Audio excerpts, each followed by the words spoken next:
Typical black body graph कैसा आएगा? आपको मालूम है कि ब्लैक बॉडी के जो कैविटी रेडिएशन के जो ग्राफ्स हैं, जो होल से रेडिएशन निकलती है, इस तरीके के ग्राफ्स होते हैं कि नहीं टिपिकल। यहाँ पे क्या होता है? इंटेंसिटी बोल सकते हैं, ठीक है, और यहाँ पे वेवलेंथ होती है, और this wavelength peaks at a particular value जिसको हम लेमडा एम लेबल कर सकते हैं। और वीन्स डिस्प्लेसमेंट लॉ भी होता है, lambda M into T is equal to B. B is the Wien constant. क्या वैल्यू होती है SI यूनिट्स में वीन्स कांस्टेंट की? 2.88 इंटू 10 टू द पावर -3, ठीक है, इन SI यूनिट्स। बी की वैल्यू मीटर्स इंटू केल्विन, ठीक है, ये आपके पास बी की वैल्यू होती है, ठीक है।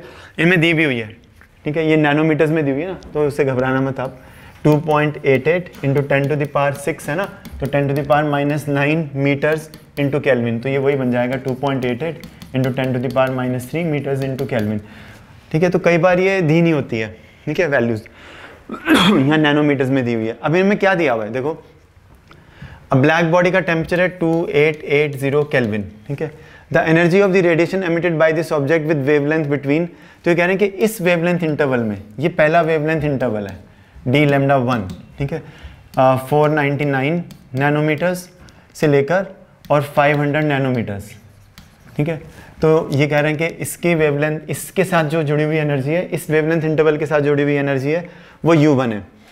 और 999 नैनोमीटर्स और 1000 नैनोमीटर्स, इस वेवलेंथ इंटरवल के साथ जुड़ी हुई एनर्जी कितनी बोल रही है? U2 है, ठीक है। और फिर एक थर्ड इंटरवल और है, और वो है आपके पास U3, ठीक है। तो 1499 नैनोमीटर्स, 1500 नैनोमीटर्स, ये तीसरा इंटरवल है। तो अब ये इंटरवल्स कहाँ हैं? हो सकता है ये इंटरवल्स यहाँ हो, 3 इंटरवल, जैसे एक इंटरवल यहाँ हो सकता है, दूसरा यहाँ हो सकता है, और तीसरा हो सकता है यहाँ हो, या बाई चांस हो सकता है कोई यहाँ इंटरवल यहाँ हो। Are you getting it? ठीक है। तो अभी हम कैसे बताएंगे कि कौन सा इंटरवल कहाँ पर है? ठीक है। अब जिस इंटरवल पे ज़्यादा एरिया आएगा कर्व का, उसी के साथ ज़्यादा एनर्जी जुड़ी होगी। समझ में आ रहा है आपको? जिस इंटरवल के ऊपर मान लो हमने ये ऐसे ले लिया, तो this is the energy associated with this interval. इस इंटरवल के ऊपर जो एनर्जी एमिटेड है, उस इंटरवल, इस वेवलेंथ इंटरवल के साथ एनर्जी जो जुड़ी हुई है वो इतनी है। ये समझ में आपको? तो बताओ कैसे करेंगे? पहले हम लैम्डा एम निकाल लें, इसमें कितना आएगा। मेन चीज़ ही वही है। तो अगर आपके पास कैलकुलेटर तो निकाल लो, मैंने तो कैलकुलेशन पहले से की नहीं हुई है। ठीक है। That what is the value of lambda M, let us calculate. तो लैम्डा एम कैसे निकलेगा?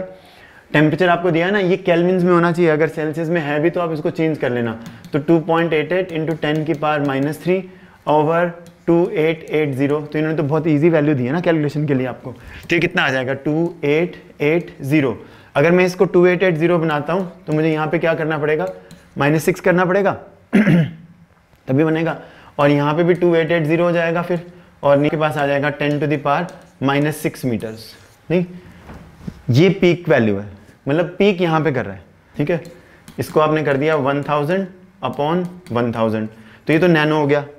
तो ये 1000 नैनोमीटर, तो पीक वैल्यू जो आपकी आई वो 1000 नैनोमीटर्स के अराउंड आ गई। नहीं, 1000 नैनोमीटर्स। तो after this also you can understand कि हम क्या कर रहे हैं। तो 1000 नैनोमीटर्स के अराउंड वेवलेंथ का पीक आ रहा है आपका। ठीक है।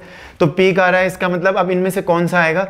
ये तो इस साइड पर है, ठीक है, और ये अराउंड पीक के ऊपर ही है, और ये पीक से मच बियॉन्ड आ गया है।